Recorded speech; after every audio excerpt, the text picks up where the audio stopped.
Welcome to my channel. If you're thinking about moving to the greater Seattle area, you're in the right place. Today we're diving deep into the cost of living in this beautiful region, and we'll cover everything you need to know, from housing to groceries, transportation, and more. We'll also explore how moving slightly outside of Seattle can give you more bang for your buck, so let's get started. So today we are exploring what it really costs to live in the greater Seattle area. Whether you're relocating for a job, school, or just a change of scenery, understanding the cost of living is crucial, so let's break it down. First up, the hardest one.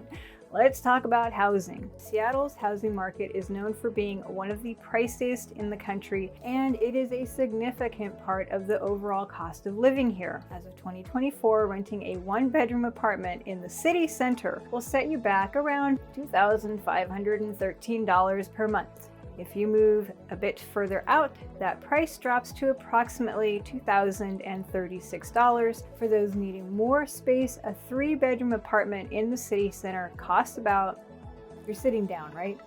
$4,856 per month, while outside the center, it's around $3,606. If you're looking to buy, the median home price in Seattle is a whopping $952,328. It's that extra $8, don't you think? That's a significant investment, but the city's vibrant culture and booming job market, that might make it worth considering. But here's a tip.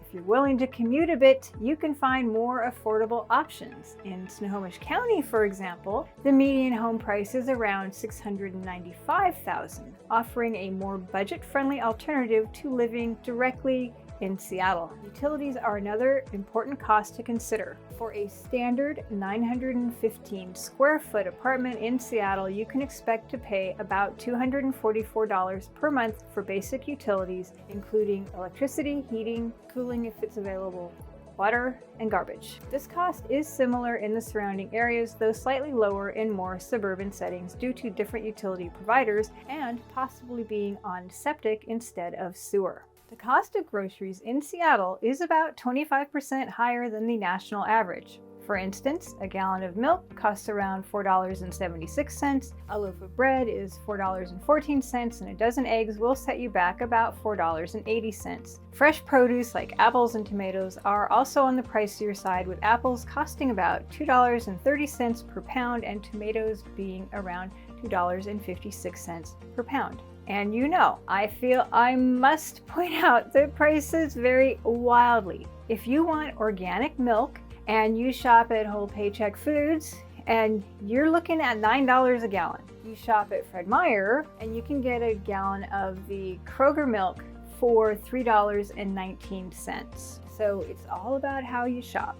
Eating out is another area where costs can add up. A meal at an inexpensive restaurant typically costs around $20, while a 3-course meal for 2 at a mid-range restaurant can go for over $100. Even fast food isn't cheap. The combo meal at McDonald's is about $14. In the suburbs, dining costs can be slightly lower, and you'll still find a variety of excellent dining options. Areas like Bothell, Woodinville, and Bellevue offer a fantastic array of restaurants, often at a slightly lower price point compared to downtown Seattle. Let's move on to transportation. Getting around Seattle can be expensive, but there are plenty of options. A one-way ticket on local transport costs $2.75, and a monthly pass is around $99. Seattle has a robust public transportation system that includes buses, light rail, with a lot of that opening this summer, and streetcars, making it relatively easy to get around without a car. Keep in mind, if you like to bike, Seattle is really tough because it is really hilly. If you prefer driving, be prepared to pay about $4.99 per gallon for gasoline. Traffic congestion can be a challenge, particularly during rush hours, and parking fees can add up quickly. In North King County and the east side, commuting might involve longer travel times, but maybe less congestion compared to the heart of Seattle, which I frequently see is packed even at midnight. Many residents find carpooling or using park and ride facilities to be cost-effective solutions. The HOV lanes on 405 and 167 allow you to pay to use them. They are free on the weekends and range from 75 cents to $15 one way, depending on how congested the roads are. Additionally, public transportation options are expanding, such as light rail, making commuting from these areas more convenient. Healthcare is another critical expense. On average, a doctor's visit costs about $175, while a dental visit can be around $140. Those costs are about 30% higher than the national average. Other monthly expenses include internet and mobile phone plans. A good internet connection costs around $70 per month, and a mobile plan with plenty of data is around $61 per month. These costs remain relatively consistent throughout the greater Seattle area, though you might find slight variations depending on the service providers in different neighborhoods. So how does Seattle compare to other major cities? Well, it's more affordable than San Francisco or New York, but more expensive than cities like Portland or Denver. Seattle's high cost of living is balanced by its strong job market, particularly in tech and healthcare, and its high quality of life.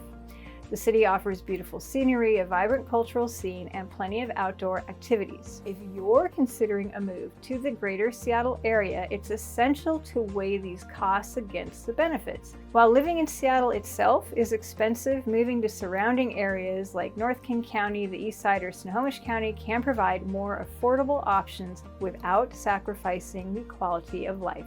Thanks for joining me today. If you found this video helpful, please give it a thumbs up and subscribe to the channel for more content like this. And if you have any questions or want to share your own experience about living in Seattle or the surrounding areas, drop a comment below, and I'll see you next time.